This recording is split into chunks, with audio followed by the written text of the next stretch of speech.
एक बार की बात है, एक साधु बाबा एक पेड़ के नीचे बैठकर तपस्या कर रहे होते हैं और वो साधु बाबा कई सालों से तपस्या कर रहे थे। एक दिन एक जहरीला सांप उस साधु बाबा के नजदीक बैठा था। जैसे ही वो सांप साधु बाबा को काटने जाता है, पीछे से एक चुड़ैल आकर उस सांप को पकड़कर दूर फेंक देती है। तभी तुरंत साधु बाबा की आंखें खुल जाती हैं। एक चुड़ैल होकर तुमने हमारी जान बचाई, हम बहुत ही प्रसन्न हैं तुमसे। मांगो, क्या मांगना चाहती हो? जो तुम मांगोगी वो मिलेगा। मैंने तो सांप को खाने के लिए उसे उठाया था। साधु ये समझ बैठा कि मैंने उसकी जान बचाई है। ये कोई साधारण साधु नहीं लगता। कई दिन से कोई जंगली जानवर नहीं मिला खाने को। मौका अच्छा है इस साधु से कुछ मांगने का। क्या सोच रही हो? जल्दी बोलो। अगर हम एक बार यहाँ से चले गए तो फिर कभी दिखाई नहीं देंगे।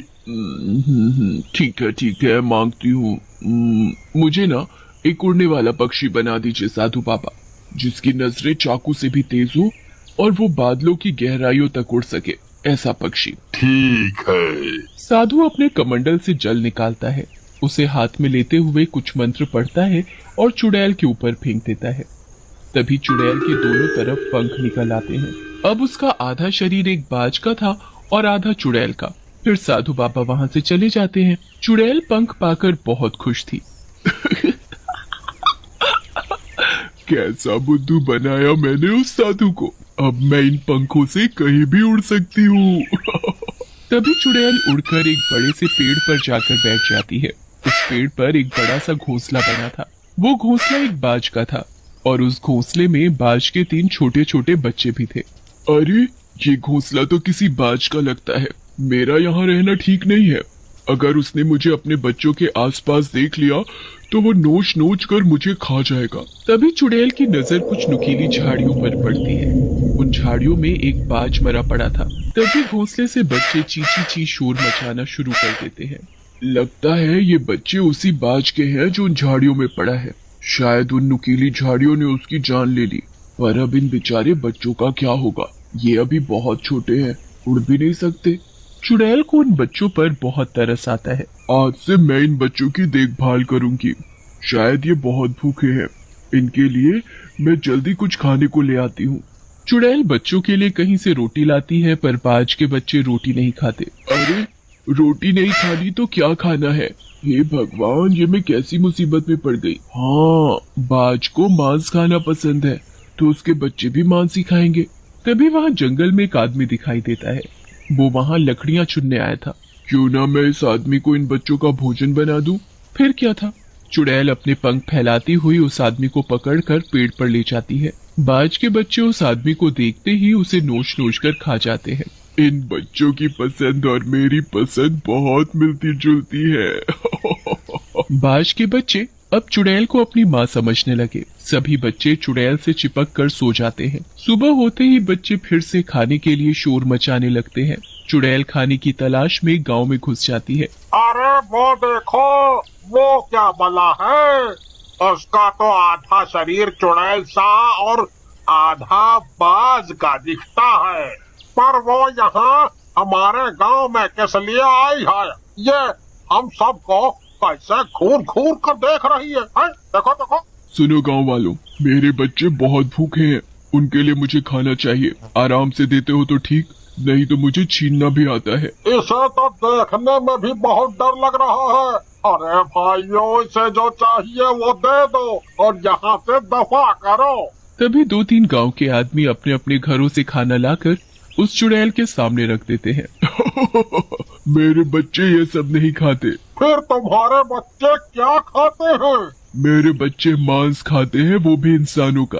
भागो भागो, तभी अपनी अपनी जान बचाओ और अपने अपने घरों में जल्दी छिप जाओ। तभी चुड़ैल उड़ती हुई रामू को अपने पंजों से पकड़ लेती है। छोड़ छोड़ छोड़, मुझे मत मारो। मैं तो अभी तुम्हारे लिए खाना लेकर आया था। तुम मुझे कैसे मार सकती हो? चुड़ैल हंसती हुई वहाँ से चली जाती है और रामू को भी बाज के बच्चे नोच नोच कर खा जाते हैं। अगर ऐसे ही वो चुड़ैल हम लोगों को अपने बच्चों का भोजन बनाती रही तो पूरा गांव एक दिन खत्म हो जाएगा। हाँ, हम सबको मिलकर कुछ करना होगा, नहीं तो वो हमारे बच्चों को भी तो उठाकर अपने साथ ले जा सकती है। उसके डर से हम कब तक अपने घरों में छिपकर रहेंगे? मैं तो बोलता हूँ क्यों ना हम सब सरपंच जी से बात करें। हाँ भाइयों, ये सही है। सभी गांव वाले सरपंच जी के पास जाते हैं। सरपंच जी, हम सबकी रक्षा करना आपका फर्ज है। वो चुड़ैल बाज कभी भी गांव में घुस जाती है और किसी को भी उठाकर अपने बच्चों का भोजन बना देती है उसे। अब आप ही कुछ करिए। हाँ, मैंने देखा है उस चुड़ैल को। वो चुड़ैल बहुत ही खतरनाक है, पर मैं भी क्या कर सकता हूँ। मैं बहुत बेबस हूँ। मैं ठहरा बुजुर्ग आदमी, उस चुड़ैल के सामने मैं कुछ नहीं हूँ। सरपंच जी, मैं एक बात बोलना चाहता हूँ। क्यों न हम ये गांव छोड़कर कहीं और चले जाएं? पूरा गांव बहुत बड़ा है और कैसे कैसे हम अपनी जमीन छोड़कर कहीं और जाएं? तभी अचानक चुड़ैल अपने पंख फैलाती हुई वहां आ जाती है। पूरा गांव में एक जगह इकट्ठा होकर आखिर किस साजिश में लगा है? अब जल्दी बताओ, आज मेरे बच्चों का भोजन कौन बनेगा? तुम मुझे अपने साथ ले जाओ, मैं तुम्हारे बच्चों का भोजन बनूंगा। अगर मेरे मरने से गांव का भला होता है तो मैं उसके लिए सबसे आगे हूँ। चुड़ैल सरपंच को उठाकर अपने साथ ले जाती है, पर उसके बाद भी उसका गांव में आना बंद नहीं हुआ। समय बीतता गया। अब बाज के बच्चे बड़े हो गए थे, उड़ भी सकते थे। चुड़ैल ने बाज के बच्चों का पालन पोषण अपनी ही तरह किया था, उन्हें अपनी ही तरह खूंखार और खतरनाक बनाया था। मेरे बच्चों, अब तुम बड़े हो गए हो, अपना भोजन खुद ढूंढ सकते हो। जाओ और अपना शिकार ढूंढो। तीनों बच्चे इंसानों से भी बड़े हो गए थे। कलुआ के बापू, वो कौन सा पक्षी है? इतना विशाल बड़ा, पहले तो कभी नहीं देखा ऐसा पक्षी। अरे वो बाज है, बाज। पर ये गांव के ऊपर क्यों मंडरा रहे हैं? अरे ये तो बाज है। ये बाज तो यही इधर ही की तरफ आ रहे हैं। ये मेरे बच्चे हैं, इन्हें भूख लगी तो यहाँ आ गए। तभी तीनों बाज अपने पंजों में एक एक आदमी को दबोच लेते हैं और उन्हें नोच नोच कर इधर उधर फेंकने लगते हैं। ऐसे ही बाज एक एक करके सभी आदमियों को नोच नोच कर फेंकने लगे। ये क्या कर रहे हैं? अगर ये ऐसे ही एक दिन में सभी लोगों को मार देंगे तो आगे क्या खाएंगे? ये सही नहीं कर रहे। मुझे इन बच्चों को रोकना होगा। रुको मेरे बच्चों, रुको। ऐसा मत करो, सभी को मत मारो। ऐसे सभी को मारोगे तो कल क्या खाओगे? बाज को चुड़ैल की कोई बात समझ नहीं आती। चुड़ैल उन्हें रोकती है, पर तीनों बाज लोगों को मारने में लगे हुए थे। मैं शायद ये भूल गई कि ये मेरे अपने बच्चे नहीं हैं। ये तो बाज के बच्चे हैं। इन्हें तो सिर्फ मैंने पालकर बड़ा किया है। ये सब मेरी बात नहीं समझते। तभी कुछ गांव वाले अपने अपने हाथों में मशाल जलाकर लाते हैं और उनसे सभी बाज के बच्चों को भगा देते हैं। चुड़ैल भी उनके साथ चली जाती है। अगर हम सब एक साथ मिलकर रहेंगे तो चुड़ैल और उसके बच्चे हमारा कुछ नहीं बिगाड़ पाएंगे। हाय रे, वो बाज मेरे पति को मार गए, मुझे विधवा कर गए। मुझे भी क्यों नहीं मार गए तुम? मुझे भी मार दो, खा जाओ मुझे। ये सब और कितना चलेगा? पहले तो बस चुड़ैल ही थी, पर अब तो उसके बच्चे भी गांव पर हमला करने लगे। हमें कुछ तो करना होगा। तभी वहाँ गांव में वही साधु बाबा आ जाते हैं। चारों तरफ लोगों को मरा देख और तड़पता देख वो चौंक जाते हैं। ये सब क्या है? किसने किया ये सब? बाबा, मैं बर्बाद हो गई। उसने मेरे पति को मार दिया। किसने मारा? हमें बताओ। जिसने भी ये सब किया है हम उसे दंड देंगे। बाबा, ये सब एक चुड़ैल ने और उसके बच्चों ने किया है। वो चुड़ैल का आधा धड़ बाज का है और आधा चुड़ैल का है। वो और उसके बच्चों ने इस गांव में आतंक मचा रखा है।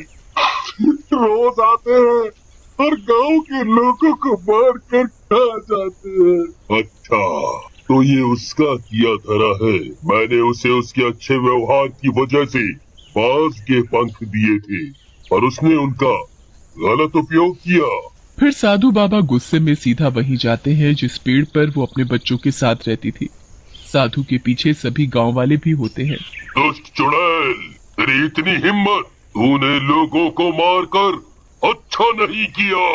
मैं तुझे श्राप देता हूँ।